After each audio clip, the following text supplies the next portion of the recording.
Hello students and parents, how are you? Today we are going to talk about a fun activity that you can do at home, and you can use anything really that's in your house. Okay, so parents, you can use anything in your house for this activity as long as you have a few of each thing. All right, so we're going to start first with a fork. Okay, easy enough, everybody has forks. I've got some forks here. Okay, spoons are easy. Everybody has spoons in their house. And careful, knives, but you could use small spoons, small forks, anything, doesn't really matter. Okay, so you can collect your items, and then all you have to do is lay them out in a certain way. So here we go. I'm gonna go fork, spoon, fork, spoon, fork, and now I would ask the student what comes next, right? We've got fork, spoon, spoon, fork,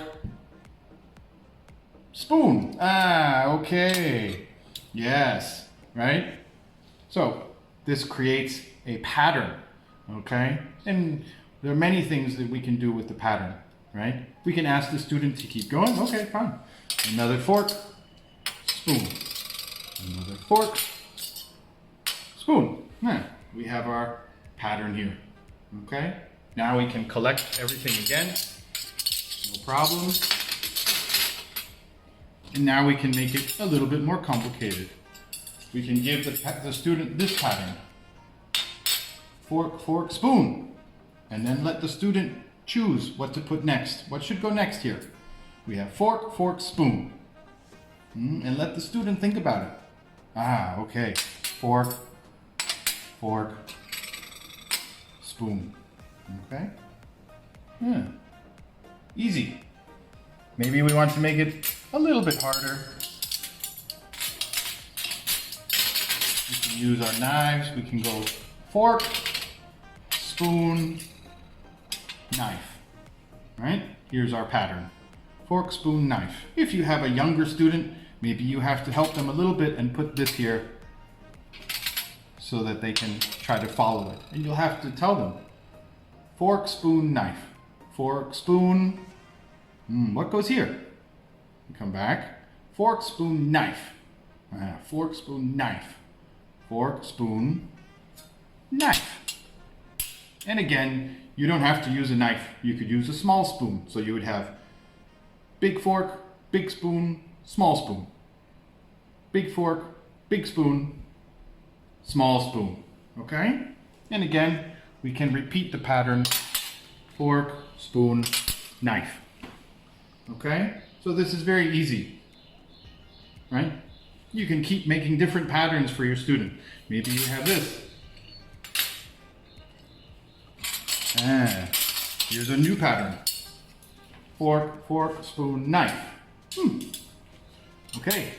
Fork, fork, spoon, knife. Easy. Okay? This is very good practice for the students to think about the pattern and learn the pattern and be able to repeat. All right? If you don't want to use forks and spoons and knives and silverware, you can use anything. You can use hats, straws, and what everybody has right now, face masks. Ooh, face masks. Yay, fun. Okay, put that over here. So let's create a pattern for our students. We'll take hat, straw, face mask. So there we go. And again, if you have a younger student, maybe you just want two things. Hat, face mask. Hat, face mask. Okay, hat, face mask, hat, face mask. What goes here? What do I put here? Right? Hat, face mask, hat, face mask. Hat. Oh, good. What do I put here? Hat, face mask, hat, face mask, hat, face mask. Right? And I can keep changing the pattern. Maybe I have a lot of hats. I can put 3 hats in a row and then a face mask. Now, what do I want here? Hat, face mask. Hat, face mask, right? And you can keep the patterns changing and let the student figure out what they need to do. You could put straws in there for 3 things. So we could have hat, straw, face mask. Hat, straw, face mask. Lots of different things. And you can use anything in your house as long as you have 3 or 4 of them, right?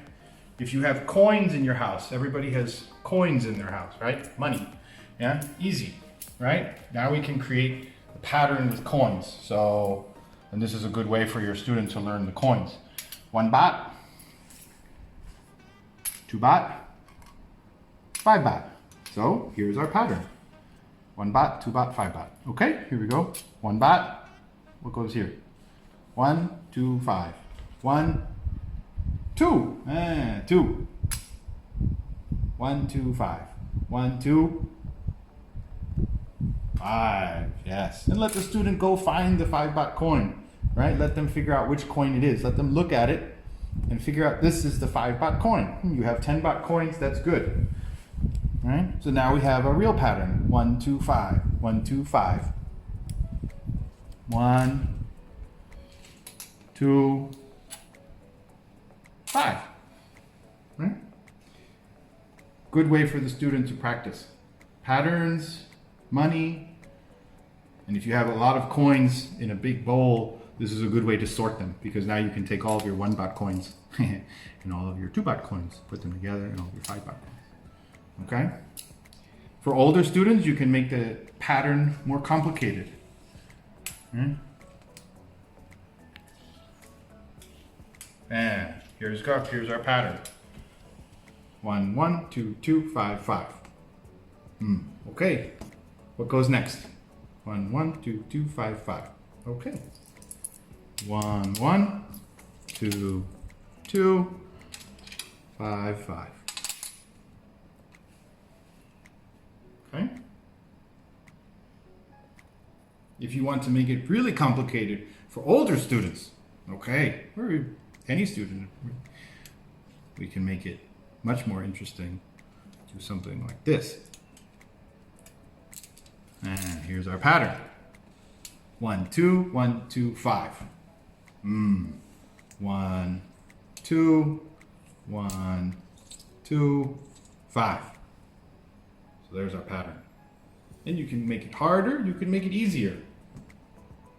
You want to make it easy, take away the 5 baht coins. No problem. 1, 2, 1, 2, 1, 2, 1, 2. All right? So, you can use anything in your house. You can let the students go and find it for you. Easy. As long as you can have several of them so that you can use them to make a pattern. You can use socks, t-shirts, Lego, bags of chips. Don't use glass, that's too risky, okay? Chairs, anything that you want to use, okay? In your house, and you create the pattern and let the student figure out what comes next in the pattern, all right? So, I hope you have fun with it. I hope you play. Let the students figure it out, okay? Let them think about it and try to think about what comes next, all right? So this activity, you can use, again, anything in your house, and it's very good because you can explain what the object is to your student and repeat the word for them. And so when they're doing it, ask them to repeat the word too, and this is a good way for them to practice vocabulary. It could be in Thai or in English, it doesn't matter. It's good, just good for them to keep practicing the vocabulary and to say what the object is. And so if you can do it in English, great.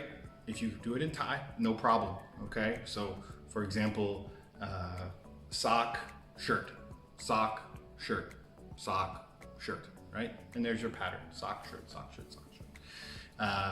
If they have a lot of toys, like dinosaurs, you could do dinosaur, car, or dinosaur, dinosaur, car, dinosaur, dinosaur, car. Lots of different patterns that you can do. All right, so just use whatever you have at home, and you can, again, get the student to go find it for you. They can bring you the objects. You don't have to go do anything. Let them bring you things, and then try to make a pattern together. try to figure out, well, how can we put these in a pattern? Have fun, enjoy.